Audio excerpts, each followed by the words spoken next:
Buenos días. Lo cierto es que a los parlamentarios trabajando en energía se les ha pedido mucho este año, pero sabiendo que el vicepresidente Šefčovič estará a las 11, veo que se les va a seguir pidiendo mucho. A mí también. Es una broma, es un gusto estar aquí con todos ustedes después de un periodo enormemente complicado en el que yo diría que la principal valoración, la principal conclusión con respecto a cómo las instituciones europeas, los gobiernos europeos han respondido en momentos de crisis tan sensibles, tan importantes vinculados a la energía ha sido muy positivo en la medida en la que hemos sido capaces de responder de manera unida, flexible y solidaria a los desafíos a los que nos enfrentábamos. En un contexto que no es nuevo, probablemente la energía, a pesar de haber tenido un tratamiento a lo largo de los años donde se ha procurado respetar, obviamente, la competencia de los Estados, está en el corazón mismo de la Constitución de las Comunidades Europeas. Y hoy, además de trabajar en esas materias primas que en su momento inspiraron el Tratado del Carbón y del Acero y tantas otras políticas, están vinculados directamente con la innovación, la industria, la protección a los consumidores, pero, cómo no, también una transformación que nos permita integrar los aspectos ambientales, los aspectos vinculados a la seguridad de clima y, por tanto, el concepto mismo de seguridad energética ha cambiado con el paso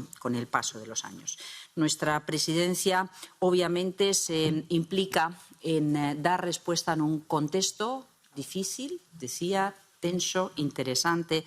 con la voluntad de impulsar una transición energética justa que proteja a los consumidores, que asegure el suministro, pero al mismo tiempo que permita ver el conjunto de la cadena de valor, la incidencia en una industria importante en Europa con nuevas oportunidades que no debe perder el tren ni para con la vieja industria ni para con la nueva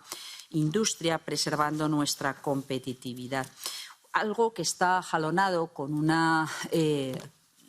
necesidad de abordar seguridad climática, permitiendo el que la paulatina reducción del uso hasta su desaparición a mediados de siglo de los combustibles fósiles, que aparentemente, siguiendo la información de la Agencia Internacional de la Energía, alcanzarán su pico máximo de consumo global a lo largo de esta década, prácticamente sin hacer nada, pero nuestro trabajo es facilitar que esto ocurra en condiciones seguras, que haya alternativas desde el punto de vista de la estabilidad y la disponibilidad de precios asumibles en energía. Ha sido quizá una de las grandes cuestiones que han inspirado las políticas energéticas y climáticas en los últimos años. Un proyecto común energético que nos ha permitido responder mucho más ágilmente a la crisis generada por la invasión de Ucrania por parte de Rusia, en la medida en la que la elevada dependencia de las materias primas energéticas procedentes de Rusia era muy importante en el conjunto de Europa y, en particular, en algunos Estados miembros, y ha tenido, sin duda, implicaciones para todos, tanto en forma directa de acceso a esos bienes energéticos como el impacto en precios. Y, de nuevo, la posibilidad de poder reforzar lo que ya contaba con un diseño propio gracias al mandato inicial de la Comisión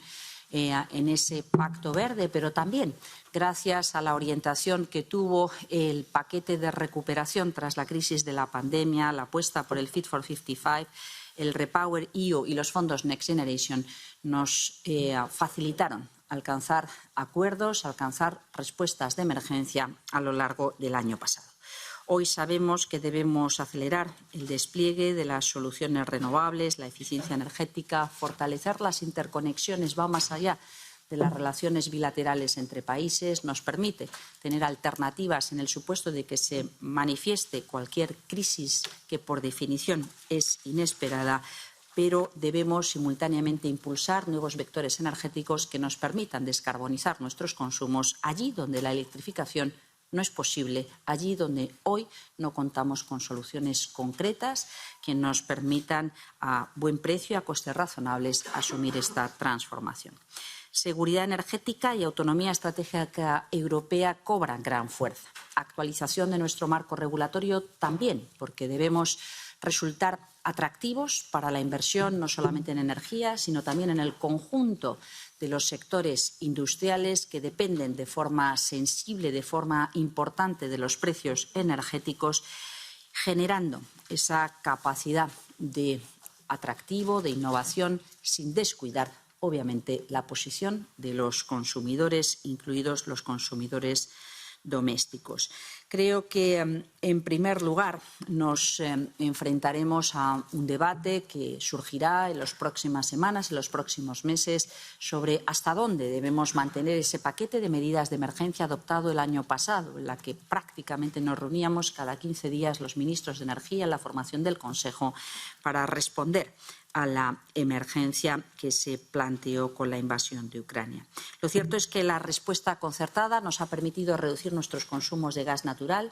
individual y colectivamente, nos ha permitido facilitar de forma flexible el acceso a otras alternativas, nos ha garantizado un llenado temprano de los almacenamientos subterráneos de gas. Hoy, finales de octubre, están al 98% en el conjunto del territorio de la Unión Europea. Ha reforzado la capacidad de regasificación, pero también nos ha permitido adoptar medidas importantes que actuaran, que enviaran señales a los operadores en el mercado y garantizaran la protección de nuestros consumidores. Por eso, uno de los debates pendientes y, evidentemente, a la espera de lo que nos diga la Comisión es hasta dónde, hasta cuándo debemos prorrogar, en su caso, estas medidas de emergencia. Nuestra presidencia venía marcada por un triple objetivo: proteger a los consumidores, reforzar nuestra seguridad y avanzar en la descarbonización. Y de decirles que el trabajo entre los distintos equipos de los Estados miembros nos ha permitido, de alguna manera, responder a una de las cuestiones que se nos encomendó para poder resolver antes de fin de año y en la que en estas semanas que quedan hasta el 31 de diciembre será capital el trabajo con ustedes, con la posición, la orientación general adoptada por el Parlamento, y es cómo actualizar el diseño del mercado eléctrico precisamente para prepararnos para lo que son ya los criterios, la previsibilidad de los inversores con respecto a los retornos, para lo que debe ser, en todo caso, facilitar la estabilidad en precios, la reducción de la volatilidad y la garantía para los consumidores. Un futuro que es presente ya, en la que inversores y consumidores necesitan predictibilidad y estabilidad. Un futuro que debe respetar el pasado y debe facilitar la orientación clara hacia soluciones descarbonizadas y el mantenimiento del level playing field de la construcción, que nos ha llevado tantos años del mercado interior europeo. Por tanto, para mí es una gran satisfacción contar hoy con el respaldo del Consejo de Energía, poder trabajar con ustedes para poder disponer de un acuerdo final antes de que termine diciembre de 2023. Hay un paquete importante pendiente en el que también nos gustaría culminar nuestra presidencia con acuerdo, que es el relativo a los nuevos vectores energéticos, el paquete de gas e hidrógeno. Es obvio que hay, como decía antes, determinados consumos, determinadas necesidades que difícilmente pueden ser electrificadas. El hidrógeno nunca ha contado con un marco regulatorio propio. Será la primera vez. Los gases renovables piden un espacio que les permita reducir, que nos permita reducir nuestro consumo de gas natural, y para ello es capital integrar en nuestra regulación las señales adecuadas. No podemos perder este tren. El otro día, hablando con inversores, me trasladaban que la posición de Estados Unidos ha sido enormemente atractiva a este respecto. Por tanto, nosotros debemos plantearnos preguntas clave: cómo se desarrollarán las redes de transporte y distribución de hidrógeno, cómo se relacionarán operadores y comercializadores de hidrógeno, cuál será el procedimiento de planificación de nuevas redes, o cómo en la eficiencia en el consumo de gas, el impulso de biogás o la diversificación de proveedores y rutas o la coordinación del almacenamiento tienen un papel capital para desempeñar, siempre, obviamente, en términos de seguridad. De nuevo, este es un aspecto en el que nos gustaría llegar a un acuerdo en trílogos, y quiero dar las gracias a los europarlamentarios ponentes por haber aceptado el programa de trabajo que les hemos propuesto. Un tercer pilar clave de la presidencia española es seguir avanzando en esa autonomía estratégica abierta en lo relativo a materias primas, tal como decía el presidente de este comité. Lo indicó la presidenta Ursula von der Leyen en el discurso del Estado de la Unión. Los siguientes pasos de la transición verde pasan por el refuerzo de nuestra industria y para esto la inclusión del Net Zero Industry Act, pero también del trabajo en relación con los raw materials es fundamental. Es un espacio en el que tienen cabida diálogos clave, como seguro el vicepresidente Šefčovič presentará, entre los distintos actores públicos y privados, donde el atractivo, pero también la estabilidad, la predictibilidad, el entendimiento de las barreras con los industriales es clave. Por eso me gustaría indicar la satisfacción del Consejo por ese Wind Power Package presentado ayer mismo. Herramientas que nos deben permitir seguir siendo un referente tecnológico en innovación y empleo. Herramientas que deben reducir nuestra dependencia del exterior. Una última palabra en relación con otros expedientes que también están siendo discutidos en este momento. La Directiva de Eficiencia Energética en Edificios, que nos permite reducir consumos, por tanto, con un gran impacto social, pero que requiere una implicación importante y donde la metodología país por país puede cambiar y, por tanto, es compleja el posicionamiento de los distintos actores nacionales e institucionales europeos. Y, finalmente, la Directiva de Reducción de Emisiones de Metano, que nos permitirá que el segundo gas de efecto invernadero por importancia en el sector energético después del CO2 cuente con un marco propio que incentive la reducción de estas emisiones y donde, de nuevo, confío en que la negociación, la conversación entre Parlamento y Consejo nos permitan alcanzar un acuerdo ambicioso y eficiente, idealmente antes de que se inicie la COP28, para que Europa pueda llegar con el mérito, con el lugar y el reconocimiento que le corresponde en la acción climática como eje modernizador y con alto contenido social, no solamente ambiental, ante nuestros ciudadanos y actor principal en la construcción de puentes con terceros países. Muchas gracias. Muchas gracias. Un ejercicio muy eficiente energéticamente y con el tiempo, pero yo creo que han salido a relucir probablemente los temas más importantes, muchos de ellos sensibles, delicados, de los expedientes que están en estos momentos trabajándose. Intentaré contestar todas las preguntas muy rápidamente. Primero, en relación con la transparencia en los mercados y el papel de Acer, sí, yo creo que esto es capital, es fundamental y, de hecho, forma parte de las iniciativas que hemos querido reflejar también en el Consejo con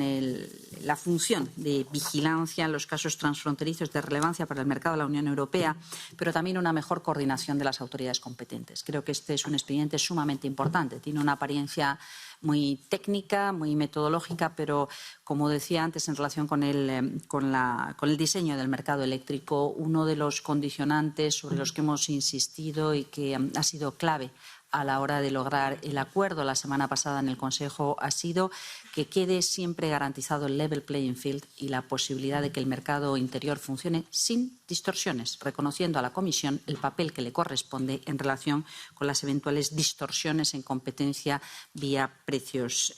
eléctricos, energéticos, pero también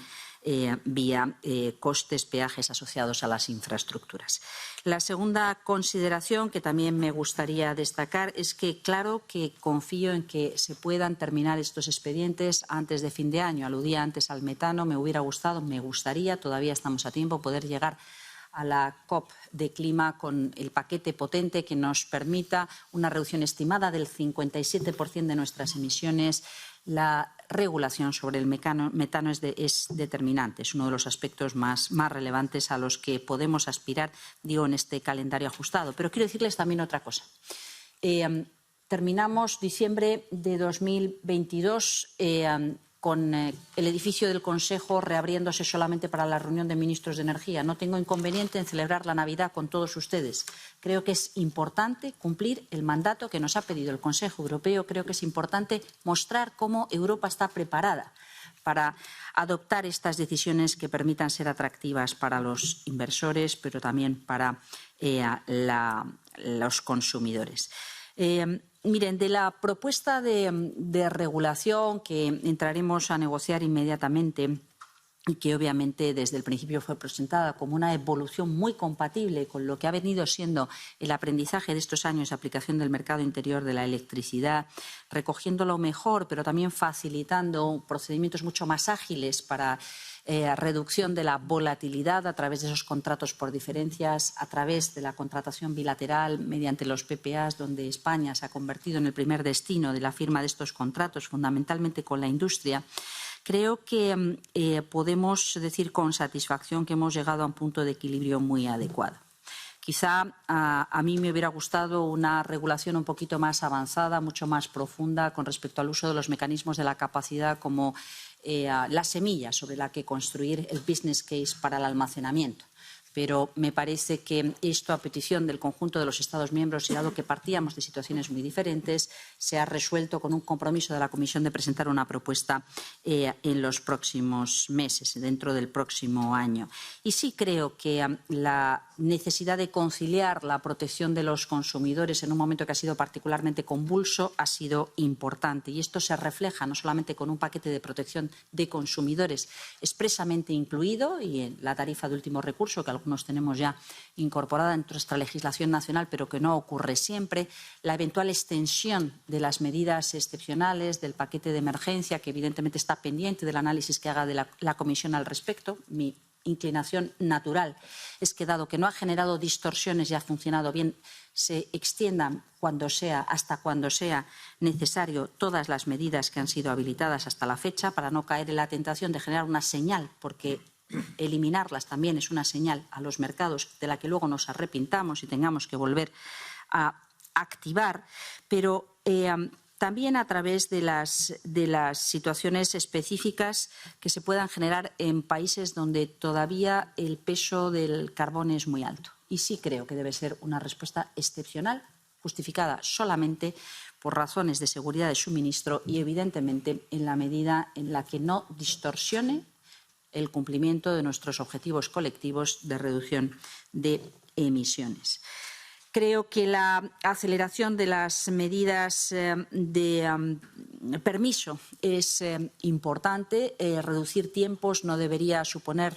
reducir protección ni reducir participación. Y tengo la convicción y la experiencia, puesto que esto también forma parte de mi cartera, la dimensión ambiental y la dimensión de impacto ambiental, que muchas veces es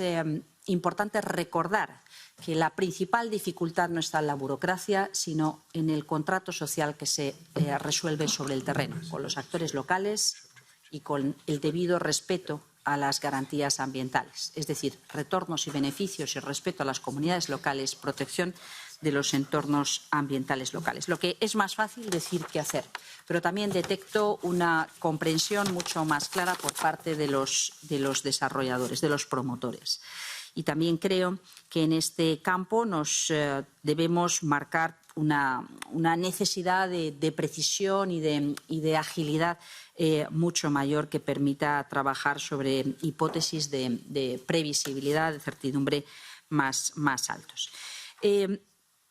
Creo que lo que hemos hecho ha sido enormemente importante de cara a facilitar que las nuevas inversiones en desarrollos que no generan gases de efecto invernadero cuenten con un marco que garantice los principios, los criterios transparentes, claros por parte de todos, y que aquellas situaciones en las que se desee firmar un contrato por diferencias en relación con las plantas existentes vayan a través o mediante un control previo por parte de la Comisión Europea con respecto al sistema de ayudas de Estado y cumplimiento de las reglas de competencia. Y me parece, insisto en ello, que es fundamental, lo he dicho al principio, pero lo vuelvo a repetir, las interconexiones, el contar con un sistema mallado que permita dar flexibilidad y hacer un uso mucho más eficiente del conjunto de las infraestructuras de las que ya disponemos, es algo capital que va más allá del interés de los dos Estados miembros interconectados, es de interés comunitario. Creo que la perspectiva de trabajar en gases renovables y en hidrógeno sobre la base de lo aprendido y aportado por los sectores en este campo es fundamental. Sabemos mucho de cómo gestionar la operación de transporte, comercialización, producción y me parece que también está estrechamente vinculado con los debates en torno a infraestructuras o innovación y en este campo estoy convencida, señora Geier, que llegaremos a un acuerdo también clave. Del mismo modo que estoy firmemente comprometida a acelerar, a incrementar nuestra ambición en el proceso de descarbonización en marcha. ¿Por qué? Porque creo que es la respuesta más segura, socialmente más justa y, al mismo tiempo, creo que para poder hacerlo necesitamos hacer dos cosas. Primero, el que las señales que se ofrezcan desde las administraciones, desde el punto de vista de la innovación, del acompañamiento a la industria, de la protección a los consumidores, funcionen bien y en este campo la regulación cuenta, es una manera de enviar señales, no solamente incentivando con recurso económico. La buena regulación es una de las cosas más importantes a la hora de tomar cualquier decisión de inversión. Y segundo, porque creo que la dimensión social es clave.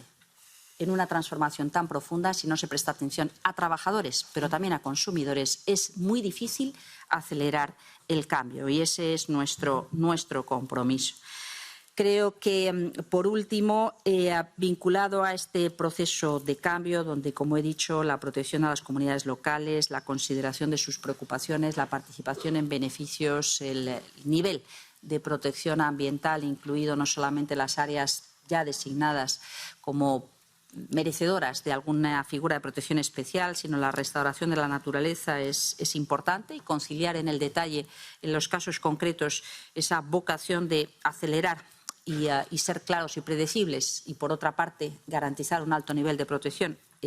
tiene todavía mucho margen de mejora. Pero, como bien decía, y con esto termino, que tengo ya al presidente, me quedan 30 segundos,